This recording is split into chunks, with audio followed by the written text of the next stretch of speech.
আমরা মুসলমানের সন্তানেরা যাদের ঈমান আছে তারা আজকে শপথ করি শেখ হাসিনার পতন না ঘটিয়ে বাকশালের পতন না ঘটিয়ে আমরা আন্দোলন সংগ্রাম থামাবো না। তাই আপনাদের কাছে মাধ্যমে শুধু আমার করার জন্য অনুরোধ, প্রয়োজন হয় রাজনীতি করতে আমার হাজবেন্ডকে আমি দিব না, শুধু আমাদের কাছে ফেরত দেওয়া হোক ওকে। আমি বাবা বাবা করছি, তার কোনো খেয়াল না, মানুষের মতো তারে টানিয়ে নিয়ে আসছে পুলিশ। মানুষের বিভিন্ন আজকে 8 দিন দেখা টাকা নাই, 3 দিন পর করে উঠে 5 দিন রিমান্ডে দিয়া আজকে অফিসে আছে। এবার স্বামীকে বাঁচাতে সাংবাদিকদের দ্বারস্থ হলেন বিপিনুরের স্ত্রী তানিয়া নূর। প্রিয় দর্শক, তিনি জানান আর কখনো বিপিনুরকে রাজনীতি করতে দিবেন না। আর এদিকে বিপিনুরের বৃদ্ধ বাবা তার জন্য কেঁদে প্রায় পাগলের মতো অবস্থা। প্রিয় দর্শক, এই সকল কিছু করার পরও বিপিনুর কি পুলিশের হাত থেকে মুক্তি পাবে? আপনাদের মূল্যবান মতামত অবশ্যই কমেন্ট বক্সে জানিয়ে যাবেন। তবে এই ভিডিওগুলো দেখার আগে আসুন দেখে আসি বিপিনুর গ্রেফতারের আগে যে বক্তব্য দিয়েছিল, যে বক্তব্যের কারণে সে গ্রেফতার হয়েছিল, সেই ভিডিওটি আগে দেখে আসি। আমরা মুসলমানের সন্তানেরা যাদের ঈমান আছে তারা আজকে শপথ করি শেখ হাসিনার পতন না ঘটিয়ে বাকশালের পতন না ঘটিয়ে আমরা আন্দোলন সংগ্রাম থামাবো না। বন্ধুরা আমার, কত গুলি খাবেন, কত রক্তাক্ত হবেন, কত জেলে যাবেন। আমাদের এইখানে 2 জন মুক্তিযোদ্ধা আছেন, ইশতিয়াক হাজি জুলফাত ভাই জাতীয়তাবাদী মুক্তিযোদ্ধা দলের সভাপতি, সাদেক ভাই মুক্তিযোদ্ধা দলের সাধারণ সম্পাদক। তারা ব্যক্তিগতভাবে হেঁটে যাচ্ছিলেন। আমাদের সাথে তাদের যে সম্পর্ক, হৃদ্যতা, আমরা ডাক দিয়েছি, আমাদের মিছিলে উপস্থিত হয়েছেন। সাদেক ভাই যেটা বলেছেন, এই 53 বছরে মুক্তিযোদ্ধার কজন সন্তানের চাকরি হয়েছে, তোমরা এই ভুয়া 55,000 সহ এই যে প্রায় 3 লক্ষ মুক্তিযোদ্ধা বানিয়েছো, আমরা সাদেক ভাই উলফাত ভাইদের মতো মুক্তিযোদ্ধাদেরকে এইখান থেকে স্যালুট জানাই, সবাই স্যালুট জানান। আমরা প্রকৃত মুক্তিযোদ্ধাদেরকে এইভাবে স্যালুট জানাতে চাই, শ্রদ্ধা জানাতে চাই। কিন্তু আওয়ামী লীগ ভাগ বাটোয়ারার জন্য ভুয়া মুক্তিযোদ্ধা বানাতে, কালচারাল হেজিমনি তৈরি করতে, ইন্ডিয়ান হেজিমনি তৈরি করতে এই যে মুক্তিযোদ্ধা কোটা এবং মুক্তিযুদ্ধের যে ঠিকাদারি নিয়েছে, এই কালচারাল হেজিমনি, এই কালটা আমাদেরকে ভেঙে দিতে হবে। যেমনি ভাবে রাহুল গান্ধী ভারতের সংসদে মোদীকে চোখ রাঙানি দিয়ে বলেছে নরেন্দ্র মোদী পুরো হিন্দু সমাজ নেই হে, নরেন্দ্র মোদী কখনোই পুরো হিন্দু সমাজের প্রতিনিধিত্ব করতে পারে না। ঠিক আজকের এই আওয়ামী লীগের নেতারা যারা 71-এ কলকাতায় তাস খেলেছে, খিচুড়ি খেয়েছে, সিনেমা দেখেছে, ওই আওয়ামী ভণ্ড প্রতারকদের কাছে এই জাতি মুক্তিযুদ্ধের সবক শুনতে চায় না। শেখ হাসিনা কাদেরকে রাজাকার বলেছেন আপনি চেয়ে দেখেন। আপনাকে এই রাজাকারের এই দৃষ্টতাপূর্ণ মন্তব্যের জন্য ছাত্র সমাজ ক্ষমা চাইতে বলেছে। মুক্তিযোদ্ধারা আমাদের পাশে দাঁড়িয়েছে। আপনি আপনার জিদ থেকে, অহমিকা থেকে, অহংকার থেকে আপনি আজকে যা ইচ্ছা তাই করছেন। ডক্টর মোহাম্মদ ইউনূসকে জেলে নেওয়ার ব্যবস্থা করতেছেন, খালেদা জিয়াকে মৃত্যুর দ্বার প্রান্তে ঠেলে দিয়েছেন। আজকে যখন আপনার এই কটূক্তি করুচিপূর্ণ মন্তব্যের জন্য সারা বাংলাদেশের ছাত্ররা নেমে পড়েছে, আপনি আপনার ওই দোসরদেরকে যে ছাত্রলীগ যুবলীগের সন্ত্রাসীদেরকে লেলিয়ে দিয়েছেন। পরিষ্কার কথা বন্ধুগণ, আপনারা মনে রাখবেন, ওবায়দুল কাদের যেই বক্তব্য দিয়েছে, আন্দোলনকারী ছাত্রদেরকে দেখে নেবে ছাত্রলীগ, যা স্পষ্টত ফৌজদারি অপরাধ, এবং ওবায়দুল কাদেরকে এই 7টি হত্যাকাণ্ডের দায় নিতে হবে। ওবায়দুল কাদেরকে বিচারের মুখোমুখি করতেই হবে। আমি আজকে রাজনৈতিক দলের নেতৃবৃন্দের প্রতি একটা আহ্বান জানাতে চাই।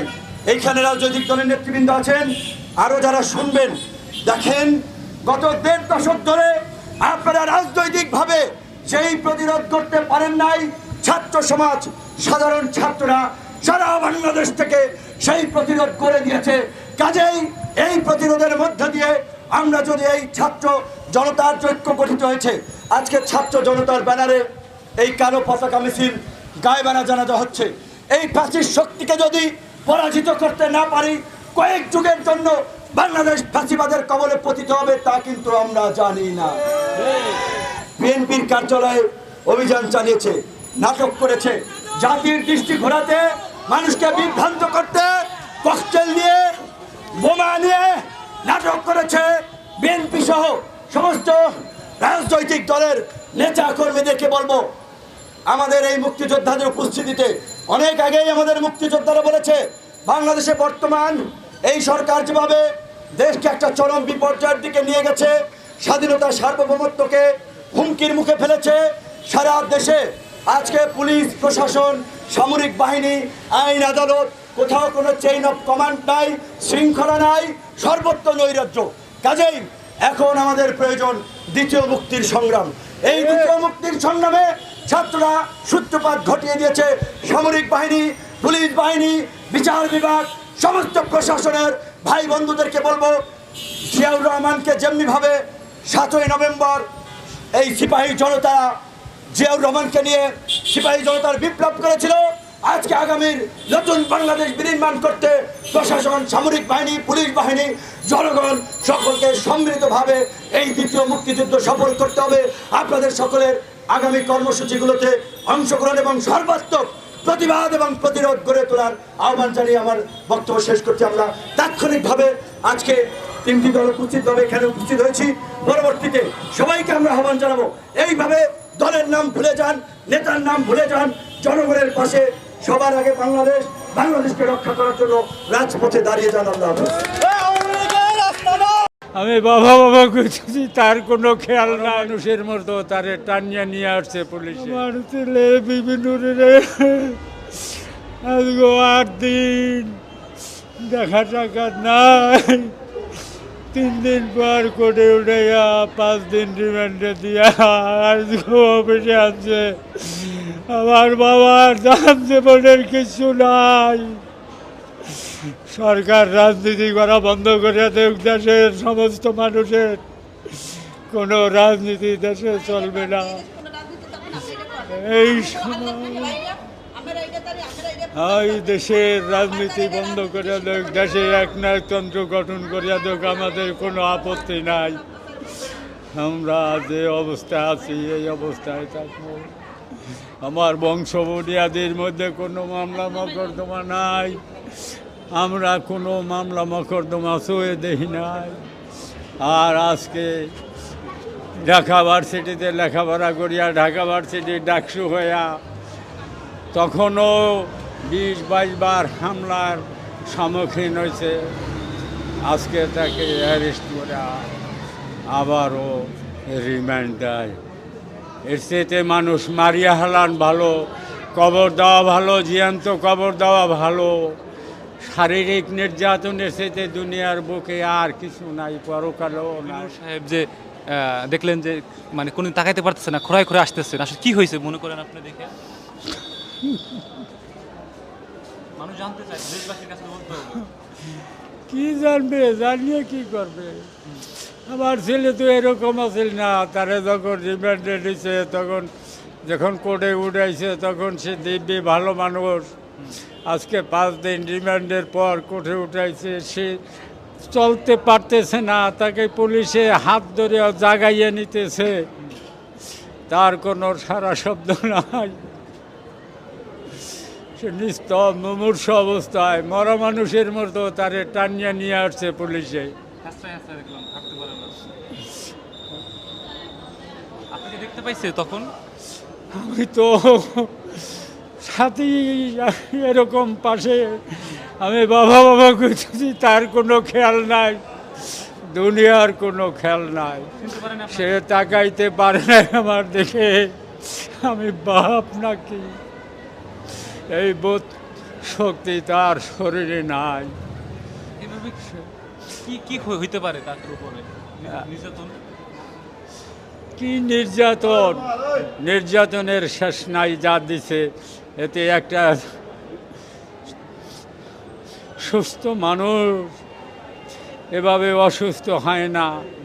যে নির্যাতন করছে তার শরীরের কিছু নাই। আল্লাহ যদি তার হায়াত দারাজ করে তাহলে সে বাঁচিয়ে থাকবে, তা নাহলে তার বাঁচার পথ আমি দেখি না।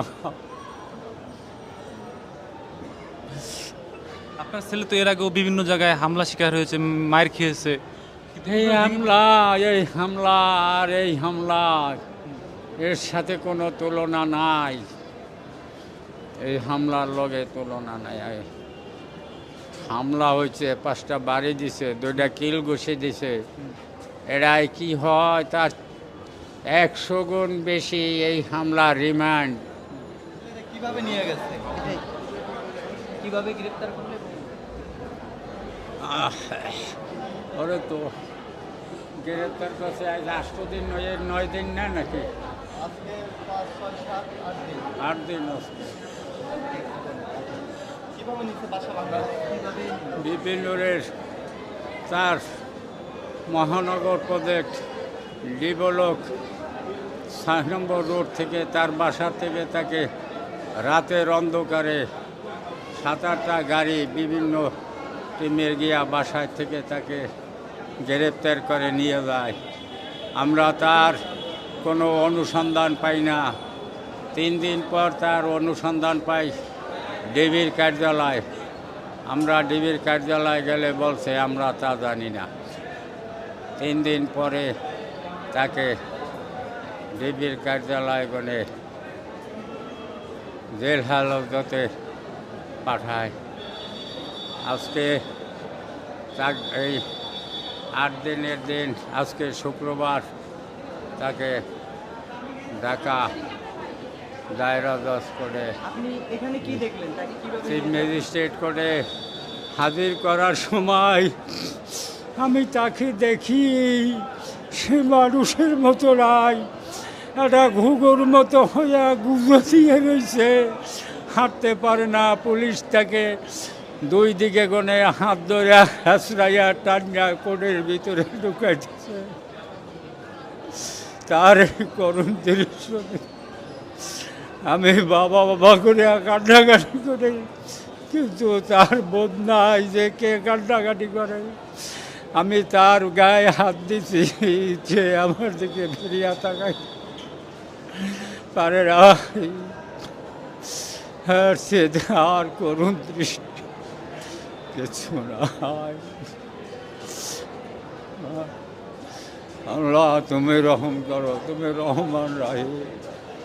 আল্লাহ আমার নাম মোহাম্মদ ইদ্রিস আলাদার। আমার বয়স 70। অন্যায় করেনি, ও তো কোনো অপরাধ করেনি, ও তো কোনো ভাঙচুরের সাথে জড়িত নয়।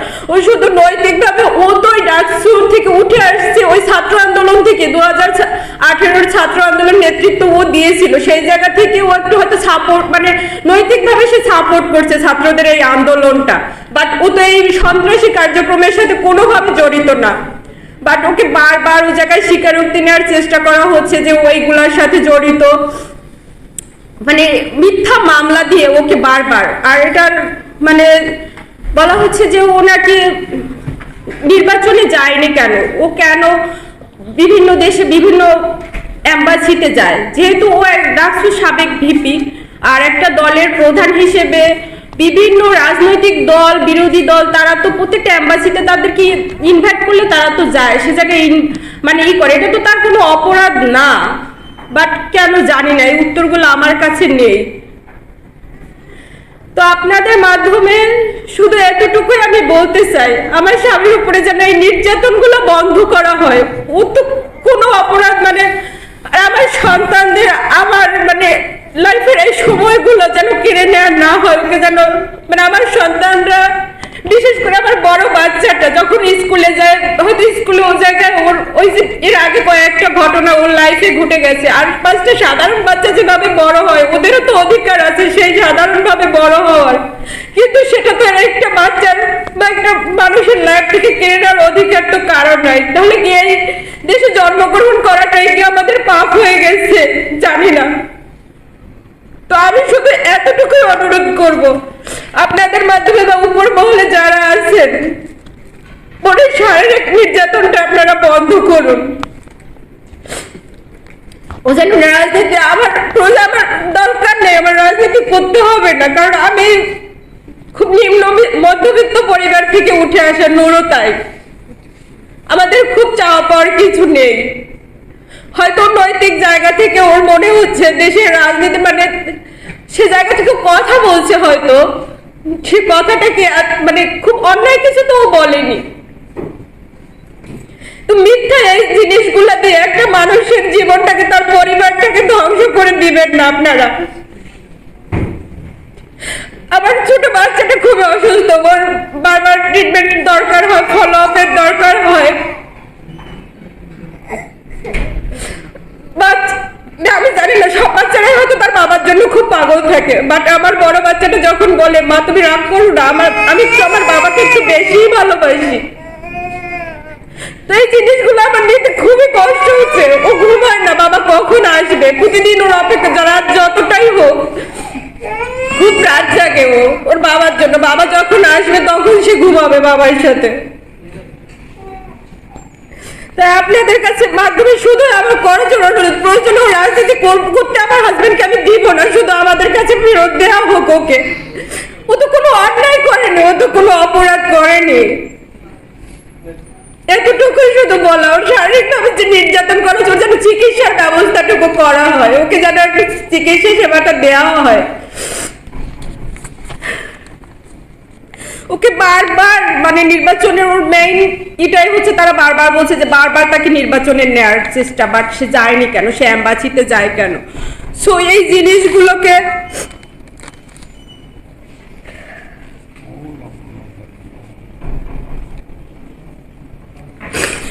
আপনাদের মাধ্যমে বারবার আমি উপরে যারা আছেন তাদেরকে বা যারা সাধারণ তাদেরকে শুধু আমি এতটুকুই অনুরোধ করার জন্য এই জায়গায় আমার আসা। আর আমার কোনো কিছুই মানে বলার নেই, শুধু ওর উপরে নির্যাতনটা বন্ধ করা হোক, ওকে আমাদের কাছে ফেরত দেওয়া হোক, আমার সন্তান আমাদের জীবন থেকে এই সময়গুলো কেড়ে না নেওয়া হোক, আমার সন্তানদের স্বাভাবিক লাইফটা যেন আর 5টা বাচ্চার মতো যেন ওরা বড় হতে পারে, ওদের যেন এই মানসিক ট্রমার মধ্যে দিয়ে ওকে আর যেন না যেতে হয়। আর 5টা বাচ্চার মতো মিশতে পারে না সব, তারপরেও এই সেই মোল্লাকে যখন ধরে নেওয়া হয় ও পুরাই মানে ভেঙে পড়ে। ও পুলিশ দেখলে এতটা ভয় পেত, মানে পুলিশের কাছে যেত না, যদি একটা গাড়ির শব্দ শুনে বাইরে বের হয় সে দৌড়ে চলে আসে। পুলিশ যেন ওর কাছে একটা আতঙ্কের নাম হয়ে দাঁড়িয়েছে। একটা বাচ্চার জন্য যখন একটা পুলিশ সম্পর্কে এইরকম ধারণা নিয়ে সে বড় হবে, ওর স্কুলের টিচাররাও বলে ওরা 5টা বাচ্চার মধ্যে সবার সাথে মিশতে পারে। ওর ভিতরে যে একটা আতঙ্ক ঢুকে গেছে সেটা ও মানে সে জায়গা থেকে আমি সাইকোলজিক্যাল কাউন্সিলিংও করানোর জন্য আমি ওকে ডক্টর দেখাচ্ছিলাম, তারপরে অনেকটা ইমপ্রুভ হচ্ছিল। এর মধ্যে আবার এই ইনসিডেন্ট, জানি না ওকে আমি আবার স্বাভাবিক লাইফটা ওর ফেরত দিতে পারবো কিনা। তো আপনাদের মাধ্যমে আমি শুধু বারবার অনুরোধ করতেছি আমার হাজবেন্ডের উপরে এই নির্যাতনটা যেন বন্ধ করা হয়, এই নির্যাতনটা শুধু বন্ধ করেন, ওকে আমাদের কাছে আমাদের